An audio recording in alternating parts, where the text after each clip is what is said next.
ಕನ್ನಡಿಗರಿಗೆ ನಮಸ್ಕಾರ. ನೀವು ನೋಡ್ತಾ ಇದ್ದೀರಾ ಬಿಬಿ ನ್ಯೂಸ್ ಕನ್ನಡ. ನಾನು ಪೂನಾ. ಕರ್ನಾಟಕದ ರಾಜಕಾರಣದ ಶಕ್ತಿ ಕೇಂದ್ರ ಅಂತ ಕರೆಯಲ್ಪಡುವಂತ ಬೆಳಗಾವಿ ಈಗ ಅಕ್ಷರಶಃ ರಾಜಕೀಯ ಜ್ವಾಲಾಮುಖಿಯ ಮೇಲೆ ಕುಳಿತಿದೆ. ಮೇಲ್ನೋಟಕ್ಕೆ ಕುಂದಾನಗರಿ ಶಾಂತವಾಗಿ ಕಂಡ್ರು ಕೂಡ ಒಳಗೊಳಗೆ ರಾಜಕೀಯ ಲಾಭ ತೀವ್ರವಾಗಿ ಕುದಿತಾ ಇದೆ. ವಿಶೇಷವಾಗಿ ಬೆಳಗಾವಿಯ ಸಾವ್ಕಾರ್ ಎಂದೇ ಖ್ಯಾತಿಯಾಗಿರುವಂತ ಜಾರಕಿಹೊಳಿ ಸಹೋದರರ ಅನಿರೀಕ್ಷಿತ ಮೌನ ಇಡೀ ರಾಜ್ಯ ರಾಜಕಾರಣದಲ್ಲಿ ತೀವ್ರ ಕುತೂಹಲವನ್ನ ಕೆರಳಿಸ್ತಾ ಇದೆ.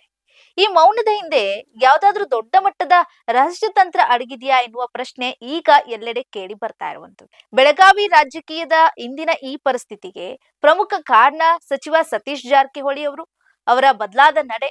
ಒಂದು ಕಾಲದಲ್ಲಿ ಸಿದ್ದರಾಮಯ್ಯ ಅವರ ಪರಮ ಆಪ್ತರಾಗಿದ್ದಂತ ಸತೀಶ್ ಜಾರಕಿಹೊಳಿ ಈಗ ತಾವು ಮುಖ್ಯಮಂತ್ರಿ ರೇಸ್ ನಲ್ಲಿರೋದನ್ನ ಪರೋಕ್ಷವಾಗಿ ಸಾಬೀತುಪಡಿಸ್ತಿದ್ದಾರೆ.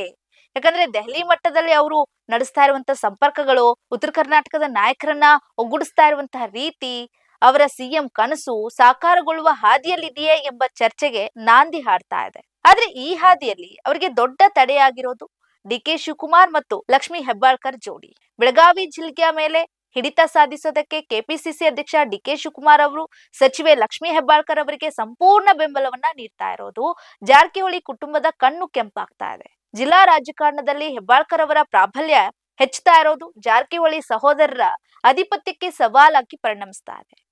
ಇದೇ ಕಾರಣಕ್ಕೆ ಸತೀಶ್ ಜಾರಕಿಹೊಳಿ ಅವರು ಮತ್ತೆ ಡಿಕೆ ಶಿವಕುಮಾರ್ ನಡುವಿನ ಶೀತಲ ಸಮರ ಈಗ ಬೀದಿಗೆ ಬಂದು ನಿಂತಿದೆ. ಈ ಜಟಾಪಟಿಯ ನಡುವೆ ಬಿಜೆಪಿ ನಾಯಕ ರಮೇಶ್ ಜಾರಕಿಹೊಳಿ ಅವರು ನಿಗೂಢ ನಡೆ ಮತ್ತಷ್ಟು ಕುತೂಹಲವನ್ನ ಕೆರಳಿಸ್ತಾ ಇದೆ.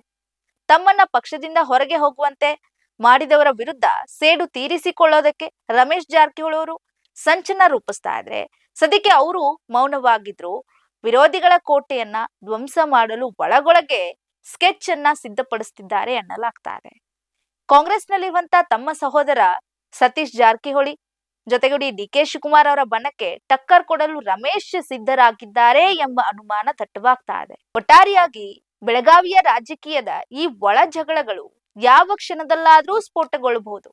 ಅಧಿಕಾರ, ಸೇಡು ಮತ್ತು ಅಸ್ತಿತ್ವದ ಈ ಹೋರಾಟದಲ್ಲಿ ಅಂತಿಮವಾಗಿ ಯಾರು ಗೆಲ್ತಾರೆ ಎಂಬುದು ಕಾದು ನೋಡ್ಬೇಕಿದೆ. ಇದಾಗಿತ್ತು ಈ ಹೊತ್ತಿನ ಸುದ್ದಿ ಕರ್ನಾಟಕ. ಸಮಗ್ರ ಸುದ್ದಿಗಳಿಗಾಗಿ ಸದಾ ಗಮನಿಸಿ ಬಿಬಿ ನ್ಯೂಸ್ ಕನ್ನಡ. ಇದು ಕನ್ನಡಿಗರ ಪ್ರತಿಧ್ವನಿ.